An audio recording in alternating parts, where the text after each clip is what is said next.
Hello बच्चों, स्वागत है आपका एक बार फिर से मेरे YouTube आर के स्टडी चैनल में। बच्चों, आज का विषय है हमारा समास।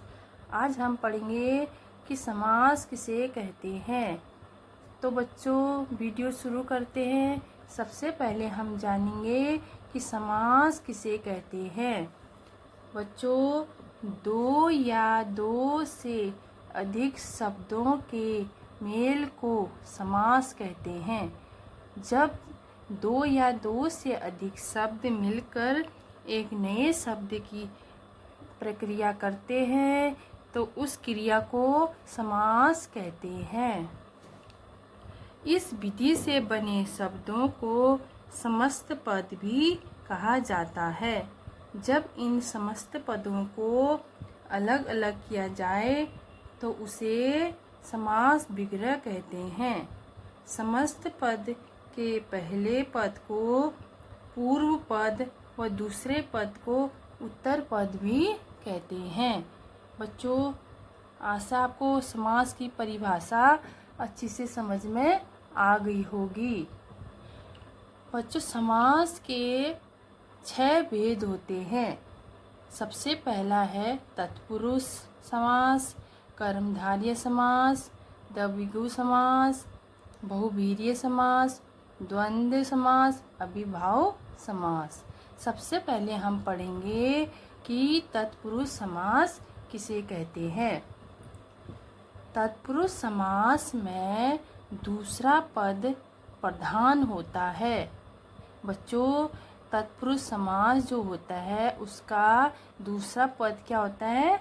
प्रधान होता है। जैसे रसोई घर, रसोई के लिए घर, यानी कि घर किसके लिए है? रसोई के लिए। तो इसमें घर क्या है? दूसरा पद है। और प्रधान क्या है? घर है। रसोई के लिए किसकी आवश्यकता है? घर की आवश्यकता है।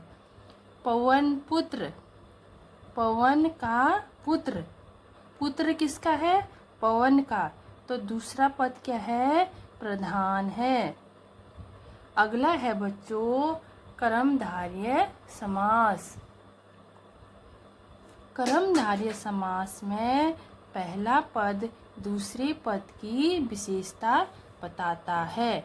यानी कि जो कर्मधारय समास होता है उसमें जो पहला पद होता है वो दूसरे पद की विशेषता को बताता है। जैसे कुछ उदाहरण हैं। कमल नयन, कमल नयन, कमल के समान नयन। बच्चों, जो नयन है वो किसके समान है? कमल के समान। तो ये किसकी विशेषता बता रहा है? नयन की। तो नयन किसके समान है? कमल के समान। चंद्र वदन, वदन मीन्स शरीर। तो चंद्र वदन, चंद्र के समान शरीर। शरीर किसके समान है? चंद्र के समान। अगला है बच्चों द्विगु समास। द्विगु समास के दो पदों में पहला पद संख्यावाचक होता है। बच्चों, द्विगु समास को समझने का सबसे अच्छा तरीका होता है कि उसका जो पहला पद होता है वो क्या होता है? संख्यावाचक होता है। जैसे तिरंगा, तिरंगा, तिरंगा कैसा होता है? 3 रंगों का। तो तिरंगा 3 रंगों का। त्रिकोण, कोण कैसा है? त्रिकोण है। चौराहा, 4 रास्ते जहाँ पे मिलते हैं उसे चौराहा बोलते हैं। तो 4। अठन्नी, चवन्नी। तो इन सब शब्दों के आगे क्या है? संख्यावाचक है। तो द्विगु समास का पहला पद क्या होता है? संख्यावाचक होता है। अगला है बच्चों द्वंद्व समास। द्वंद्व समास में दोनों पद प्रधान होते हैं तथा इनके बीच और शब्द का लोप होता है। बच्चों, द्वंद्व समास में दोनों ही पद क्या होते हैं? प्रधान होते हैं। कोई किसी से भी कम नहीं होता है। दोनों का ही बराबर क्या होता है? महत्व होता है। जैसे भाई बहन, भाई भी क्या है? महत्वपूर्ण है। बहन भी क्या है? महत्वपूर्ण है। माता पिता, माता और पिता दोनों ही क्या है? महत्वपूर्ण है। तो दोनों पद क्या है? प्रधान है। सुख दुख, सुख भी और दुख भी दोनों पद क्या है? प्रधान है। पाप पुण्य, ये दोनों पद भी क्या है? प्रधान है। जैसे भाई बहन, तो बच्चों इन शब्दों के बीच में और जब ये दोनों शब्द अलग करने होते हैं, विग्रह किया जाता है, तो और शब्द लगाया जाता है। जैसे भाई बहन, भाई और बहन। माता पिता, माता और पिता। सुख दुख, इनका विग्रह करने के लिए और शब्द का प्रयोग किया जाता है। जैसे सुख और दुख। पाप पुण्य, पाप और पुण्य। तो बच्चों द्वंद्व समास भी आप लोगों को अच्छी से समझ में आ गया होगा। अगला है अविभाव समास।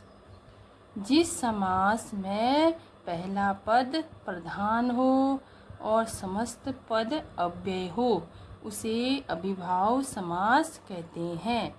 बच्चों जिस समास में पहला पद क्या होता है? प्रधान होता है और इसके आरंभ में, इन शब्दों के आरंभ में आ, यथा और आ प्रति उपसर्ग लगे होते हैं और कुछ शब्द रिपीट होते रहते हैं। जैसे प्रति क्या है? एक उपसर्ग है। तो और आ क्या है? एक उपसर्ग है। यथा भी क्या है? एक उपसर्ग है। और साफ साफ, ये शब्द क्या हो रहा है? रिपीट हो रहा है। तो अविभाव समास में उपसर्ग, कुछ शब्दों में उपसर्ग लगे होते हैं और कुछ शब्दों में कुछ शब्द बार बार रिपीट होते रहते हैं। अगला है बच्चों बहुवीर्य समास।